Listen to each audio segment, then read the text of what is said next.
21 पहाड़ियों और 16 प्रमुख नदियों से मिलकर जिस नीले पहाड़ों की भूमि में एक नई संस्कृति का जन्म हुआ, उसको मिजोरम कहते हैं।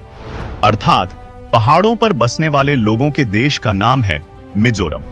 21,087 वर्ग किलोमीटर में फैले मिजोरम की पहचान इसके पहाड़ों और पहाड़ों पर छाए घने वनों के कारण है, क्योंकि मिजोरम का 90% से अधिक हिस्सा वनाच्छादित है। इसकी सीमा पश्चिम में बांग्लादेश और पूर्व और दक्षिण में म्यांमार से मिलती है, जिसमें 722 किलोमीटर लंबाई की अंतरराष्ट्रीय सीमा के कारण इसका विशेष रणनीतिक महत्व है। देवदार के वनों और बांस की उपलब्धता के लिए मशहूर मिजोरम में 44% क्षेत्र का उपयोग बांस की खेती के लिए किया जाता है। परंपरा से जुड़े अपने नृत्य और संगीत के कारण मिजोरम की ख्याति पूरे देश में है। मणिपुर, असम, त्रिपुरा जैसे राज्यों से सीमा साझा करने वाले इस राज्य के रास्ते हरे भरे धान के खेतों से होकर गुजरते हैं। प्रकृति के आंचल में जिस मिजोरम का वास है, उसको विकास की मुख्य धारा में लाने के लिए माननीय प्रधानमंत्री श्री नरेंद्र मोदी जी के कुशल नेतृत्व में माननीय केंद्रीय सड़क परिवहन एवं राजमार्ग मंत्री श्री नितिन गडकरी जी कृत संकल्प हैं। मिजोरम में राष्ट्रीय राजमार्गों की कुल लंबाई 1523 किलोमीटर है, जिनमें से 921 किलोमीटर लंबाई का काम NHIDCL की तरफ किया जा रहा है, जबकि 602 किलोमीटर का काम मिजोरम सरकार के PWD विभाग के पास है। इनमें से NH6 पर डुल्टे चम्फाई सड़क का निर्माण कार्य पूरा हो चुका है।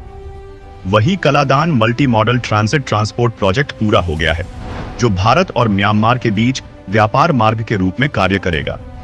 मिजोरम की महत्वपूर्ण परियोजनाओं में NH54 पर आइजोल तुइपांग सड़क है, जिसे मार्च 2025 तक पूरा कर लिया जाएगा।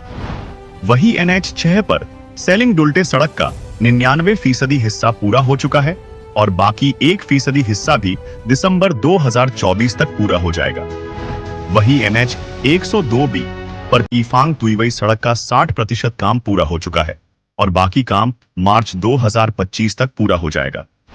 इनके अलावा 3 ऐसी बड़ी परियोजनाएं हैं जिन पर काम बहुत जल्द ही शुरू होने वाला है।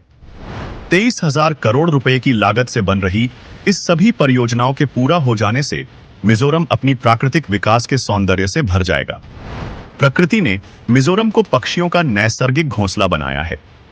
यहाँ 640 से ज्यादा प्रजाति की पक्षियां पाई जाती हैं। वही घने वनों से घिरे होने के कारण मिजोरम हाथियों, हिरणों, बाघों और कई अन्य जानवरों का स्वाभाविक निवास स्थल है। इसीलिए आज मिजोरम पर्यटन का एक प्रमुख केंद्र बना हुआ है। मिजोरम को विकासोन्मुखी पर्यटन से जोड़ने के लिए माननीय मंत्री श्री गडकरी जी के कुशल मार्गदर्शन में कई परियोजनाओं पर काम चल रहा है। मिजोरम के लोग महोत्सव प्रेमी हैं। चपचारकुट महोत्सव, मीनकुट महोत्सव और पावलकुट महोत्सव जैसे कार्यक्रमों से जहां उनके जीवन में नए उल्लास का संचार होता है, वही देश विदेश के पर्यटकों को भी ऐसे महोत्सव आकर्षित करते हैं।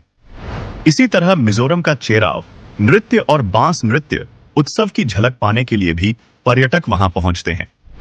ऐसे में मजबूत आधारभूत संरचना वाली सड़कों, राजमार्गों और पुलों के निर्माण से माननीय मंत्री श्री गडकरी जी मिजोरम के लिए विकास के नए मार्ग प्रशस्त कर रहे हैं।